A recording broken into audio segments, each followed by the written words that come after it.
Hey everyone, if you've been running Performance Max campaigns, you know the biggest frustration people usually have with this campaign type. You have no idea where your budget is actually going or which channels are driving your results. Well, that just changed. Google is rolling out their new channel performance report in beta right now for Performance Max campaigns, and it finally gives us what we've been asking for: actual conversion data, costs, and performance metrics broken down by channel. In this video, I'll walk you through how to read this report correctly and how to use it to optimize your Performance Max campaigns. Without further ado, let's dive in. To access this report, you have to select a specific Performance Max campaign to analyze. This report is currently only available at the individual campaign level. You can't access it account-wide yet, and it's not in the report editor either. But Google is planning to roll this out more broadly this year, so definitely keep an eye out for it. Once your campaign is selected, go to Insights and Reports, then click on Channel Performance. The first thing you'll want to do is select your time frame. I'm going to hide my time frame for privacy reasons, but the logic applies to any time frame. The earliest you can go in this report at the moment is November 17th, 2024. Even if you select one more day, you're going to get an error. The first thing you're going to see in the report is this notification. And the important bit here is that to retain historical data between November 17, 2024 and June 5th, 2025, you can download the report for each campaign by August 8th, 2025. We already downloaded our data and it's already past August 8th when I'm filming this video. But if this option is still available to you, you can download your data by scrolling down to a data table and clicking the download button here. Also, you're going to see a notification saying that conversion value may not be complete yet.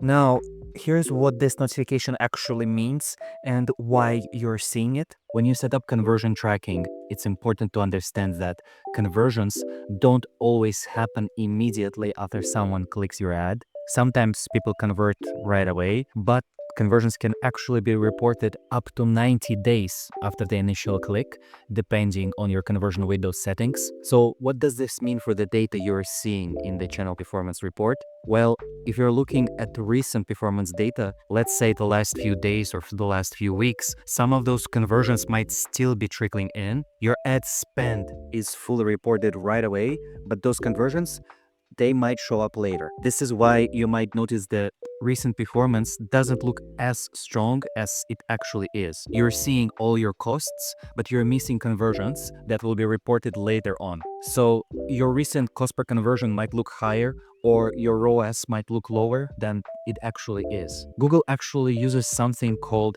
conversion estimates to help accounts with this. These estimates are based on your historical data and performance patterns. Basically, Google looks at your past conversion data and your conversion delays and tries to predict how many more conversions you are likely to get from recent clicks. Now, if you want to get a better understanding of your conversion delay patterns, and I actually recommend doing this, you can check out a specific report in your account. Just go to campaigns or ad groups or keywords. Make sure your date range ends at least 30 days ago to get complete data. Then click the segment icon and select conversions, then days to conversion. This will show you exactly how long it typically takes for your conversions to come in. The key takeaway here is that when you're analyzing this channel performance report, especially for recent time periods, keep in mind that the data might not be complete yet. The older the data, the more complete it's going to be. And this is true across all channels: search, YouTube, display, whatever. They're all affected by this conversion delay. Alright, with that important context out of the way, let's continue with the report. At the top of the report, you will see your performance summary. This includes your campaign level key metrics like ROAS or CPA, depending on what you're optimizing for. You'll also see interactions, conversions, conversion value, and cost for your selected time frame. Below the summary, you'll see this really cool visual breakdown of where your conversions are coming from. The chart shows impressions on the left, directions in the middle, and results, which are your conversion goals, on the right. Each color represents a different Performance Max channel, like Discover, Display, Gmail, Maps, Search, and YouTube. This gives you a visual flow of how your customers go from an impression to conversion. Now, here's where it gets really interesting, and this is something you really need to pay attention to. The definition of interactions changes depending on what channel you're looking at. For search and shopping, interactions mean clicks. Pretty straightforward. But for YouTube, interactions include 10-second views, clicks, and other video engagements. And for display and Gmail, interactions can include things like teaser expansions, swipes, and hover interactions. Why does this matter? Well, if you see a spike in YouTube interactions, that might just reflect increased video views, not necessarily clicks that could lead to conversions. Also, when you're comparing interactions across channels, keep this inconsistency in mind. It can be a bit tricky to make direct comparisons when it comes to interactions. In addition, the results column can be confusing as well, and here's why. You know, when you set up conversion tracking in your Google Ads account, you can group your conversion actions into what Google calls conversion goals or conversion categories. You might have multiple conversion actions under the same conversion category, some marked as primary, others as secondary, and these actions can have different conversion sources that are tracked separately. What you're seeing in this channel performance report are not your individual conversion actions, but rather these conversion groups or conversion categories. So that's why this can be confusing for some people. For example, in your results column, you might see results for contacts, purchases, adds to carts, etc. And you might be thinking of a specific conversion action, but you're actually looking at broader conversion categories. This is why I recommend going to your goals and conversion summary in your account and checking what conversion goals you have set up and verifying that you're actually tracking the right conversion actions, and also for you to understand what actions those results in report represent. At the top, you have 3 filters that are super useful. First, there is a channel filter. You can filter by a specific channel if you want to focus on it. Also, there is a ad type filter, which gives you options like all ads using product data, and ads using video.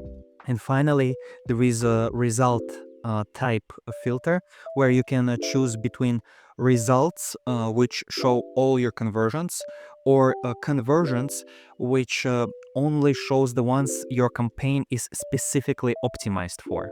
What you might have noticed is that there is no dedicated shopping channel, and shopping is a very important placement for e-commerce, but this is because of how this visualization is structured.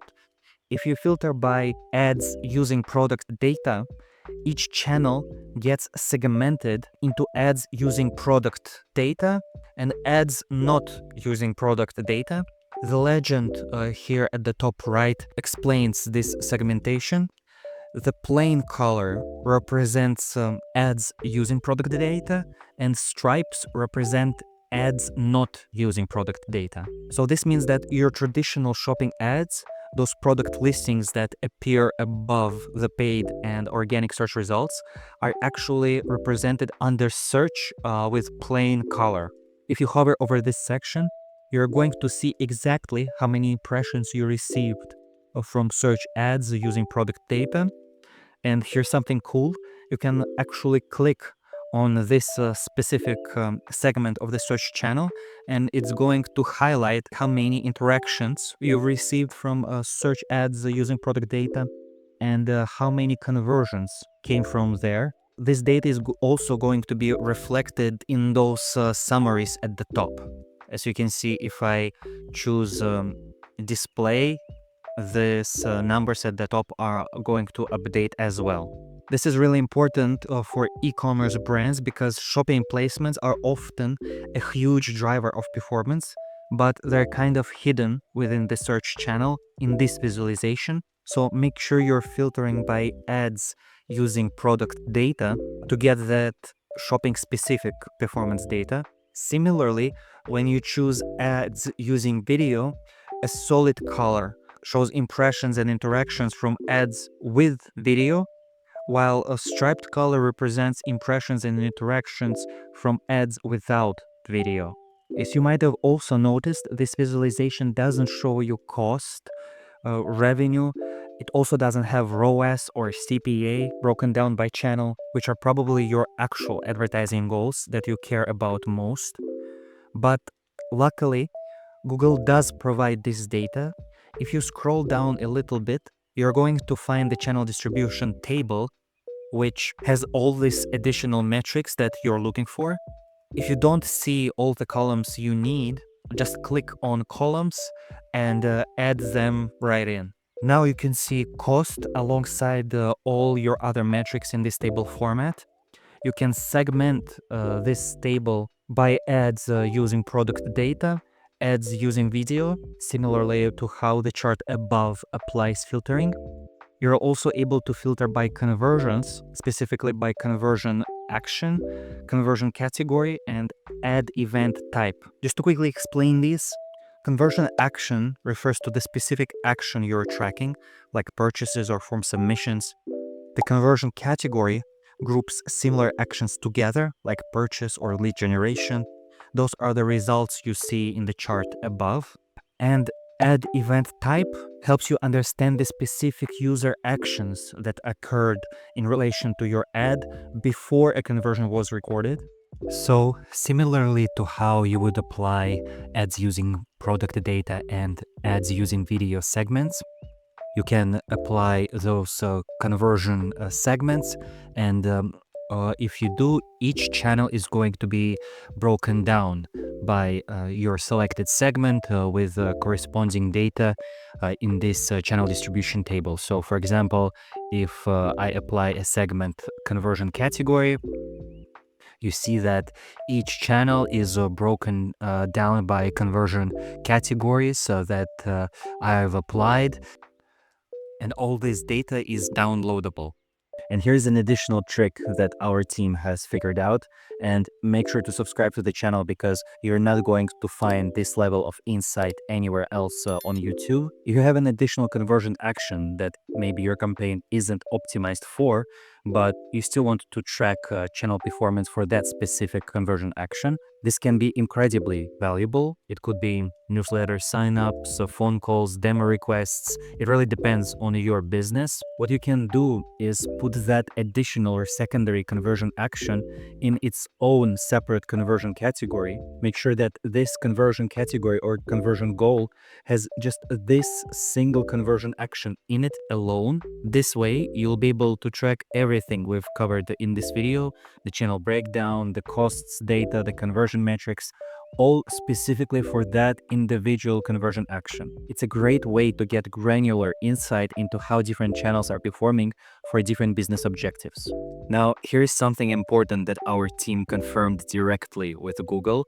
The data in this table follows your account attribution model. So if you're using data-driven attribution, for example, this table will use data-driven attribution as well, which keeps everything consistent with the rest of your account. One of the most valuable parts of this report is the ability to download the data. The export is going to include all columns and segmentation that you applied in the table, including your cost, conversions, and conversion value for each channel and segment. And this is where you can finally calculate ROAS and CPA for each channel directly in Excel or Google Sheets. For ROAS, you'll use the formula conversion value divided by cost, then either multiply it by 100 or format it as a percentage. So if a channel generated $5,000 in revenue and the cost is $1,000, for example, that's a 500% ROAS. For CPA, it's cost divided by conversions. So if that same channel had 50 conversions, your CPA would be $20. And this is extremely valuable because you can finally understand how much you are spending on each specific channel and what results it is generating. Now, let's address the elephant in the room. Can you exclude channels or allocate budget by channel in Performance Max? The short answer is no. Performance Max campaigns automatically optimize across all channels based on your goals and budget. This channel performance report is designed for visibility and optimization insights, not for manual channel control. But what if Performance Max is serving heavily on a channel that doesn't fit your brand well? You do have some options. You can add account level negative keywords or apply them directly in your Performance Max campaigns. Plus, you can add account level placement exclusions by using content suitability feature, which gives you a little more control over where your Performance Max ads appear. Here's the thing. This report is primarily for analysis, not control. It helps you identify strengths and weaknesses of your Performance Max campaigns by tracking your conversion actions to specific channels alongside their associated costs. This allows you to see which channels in your Performance Max campaigns are driving meaningful business results and which are not. These insights are valuable because they highlight high-performing and underperforming channels, enabling you to make informed optimization decisions both within your Performance Max campaigns and across your entire account. If you see something underperforming, that's a signal that you need to look into it and troubleshoot that channel. Maybe you need better creative assets, or maybe there is an audience mismatch. On the flip side, if something is outperforming, you know that that channel is strong and you can try to expand on that strength in other channels or even other parts of your marketing strategy as well. That's how you read and use the new channel performance report in Performance Max, by understanding the filters, metrics, and what those definitions really mean. You can better evaluate how each channel is contributing to your campaign performance. The key is to use this data to inform your Performance Max optimizations as well as your broader Google Ads strategy, even if you can't directly control the budget allocation within Performance Max itself. I'd love to hear in the comments how you are using the new channel performance reports in your Performance Max campaigns. Subscribe for more Google Ads tips and strategies. Thank you so much for watching. I will see you in the next one.